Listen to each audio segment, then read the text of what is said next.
हाय, आपके साथ मैं हूँ Surabhi Sharma. India TV YouTube channel subscribe करिए, बेल आइकन दबाएं। बंगाल को लेकर बीजेपी का वॉर रूम फुल एक्टिव हो गया है और इस वक्त बंगाल बीजेपी की कोर ग्रुप की बैठक चल रही है। ये बैठक बीजेपी अध्यक्ष जेपी नड्डा के घर पर चल रही है। गृह मंत्री अमित शाह, शुभेंदु अधिकारी समेत बंगाल बीजेपी के बड़े नेता इस कोर ग्रुप की बैठक में शामिल हैं। इस मीटिंग में चुनाव की रणनीति और उम्मीदवारों के नामों पर चर्चा होगी। उम्मीदवारों के नाम तय करने के लिए आज शाम बीजेपी केंद्रीय चुनाव समिति की भी बैठक होने वाली है। ये बैठक शाम 6 बजे होगी और इस बैठक में प्रधानमंत्री नरेंद्र मोदी भी शामिल होंगे।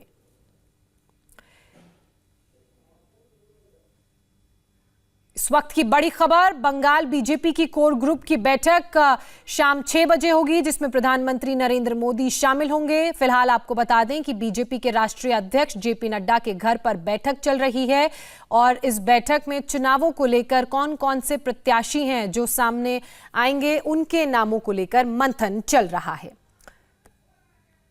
तो बंगाल को लेकर बीजेपी का जो वॉर रूम है वो पूरी तरह से एक्टिव हो गया है। बंगाल बीजेपी की कोर ग्रुप की बैठक इस वक्त चल रही है। आपको बता दें कि पिछली बैठक में 57 उम्मीदवारों के नामों का ऐलान किया गया। इसके अलावा 4 मार्च को सीईसी की बैठक में प्रधानमंत्री नरेंद्र मोदी शामिल हुए थे।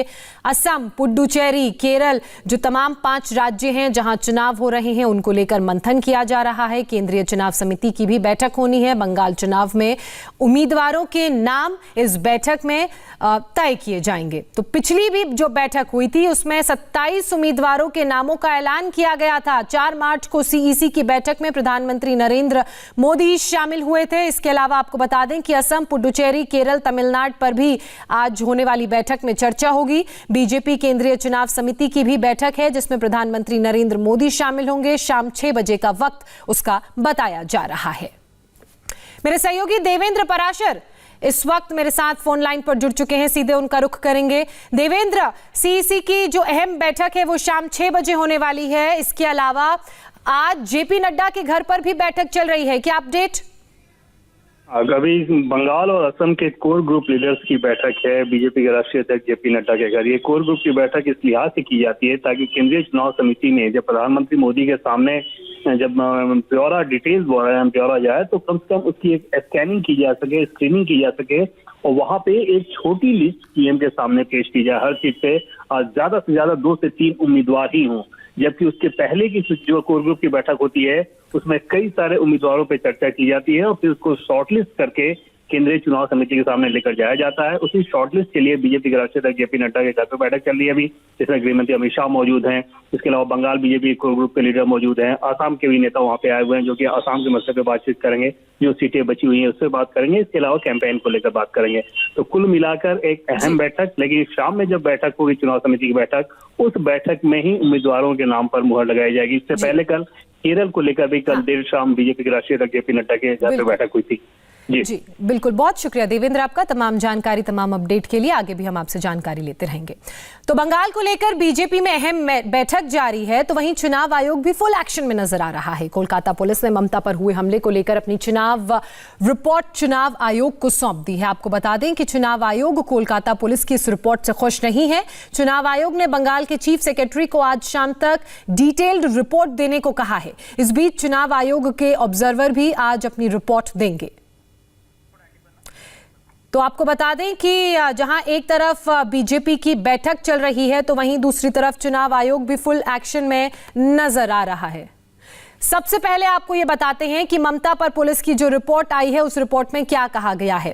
सीएम सिक्योरिटी की जानकारी पर रूट सैनिटाइज किया गया था। यह पता नहीं था कि ममता बनर्जी कहां रुकेंगी, इसलिए नाकेबंदी नहीं की गई। जहां ममता को चोट लगी वहां काफी भीड़ मौजूद थी।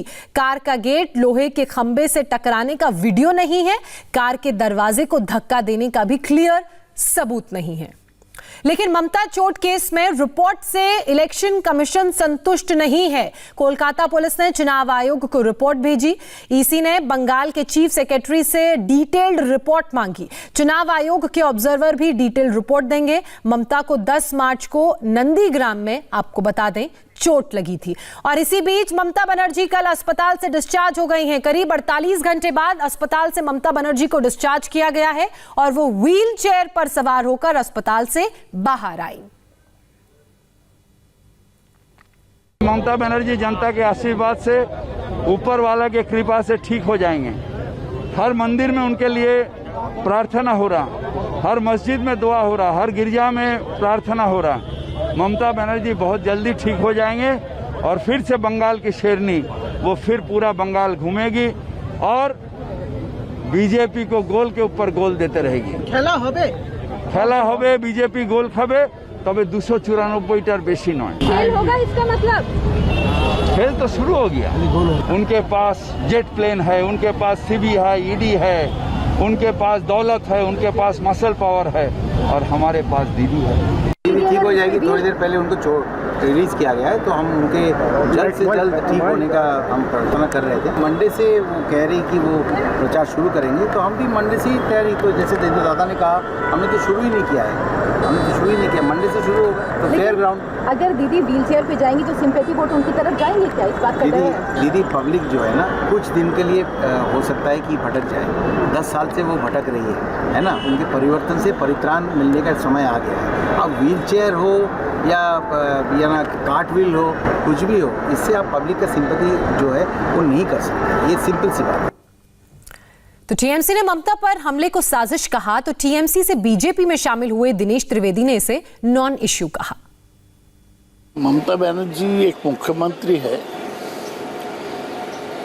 उन पर ऐसा हमला हुआ, इसको एक निष्पक्ष जांच होना चाहिए।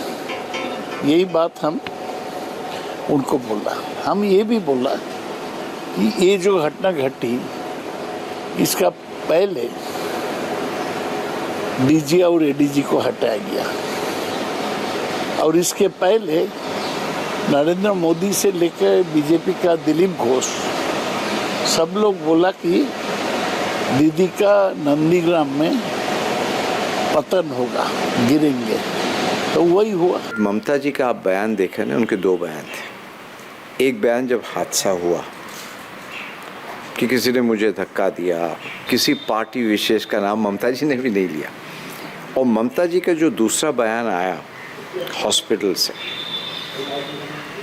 उस समय तो उन्होंने कोई वो भी जिक्र नहीं किया कि किसी ने मुझे धक्का दिया। उन्होंने क्राउड की बात की, मगर तृणमूल पार्टी उसके तुरंत बाद एक विपरीत बयान देती कि ये बीजेपी नहीं किया। नड्डा साहब पर अटैक होता है तब कहते हैं कि नहीं, नड्डा साहब के लोगों ने किया है। तो हमें इन सब बात से दूर रहना चाहिए। सिक्योरिटी थी वहाँ, उनकी पर्सनल सिक्योरिटी मैं टीवी में देख रहा था, वो सब वहाँ थे, तो उनसे भी तो पूछिए ना कि क्या हुआ। तो इन सब बात में ये बहुत नॉन सीरियस ये जो बयान है, और दुख होता है कि एक सीरियस पॉलिटिकल पार्टी किस हद तक गिर सकती है। इसी बीच जेपी नड्डा के घर मीटिंग के लिए पहुंचे दिलीप घोष ने ममता की चोट पर क्या कहा, बताएंगे आपको एक छोटे से ब्रेक के बाद।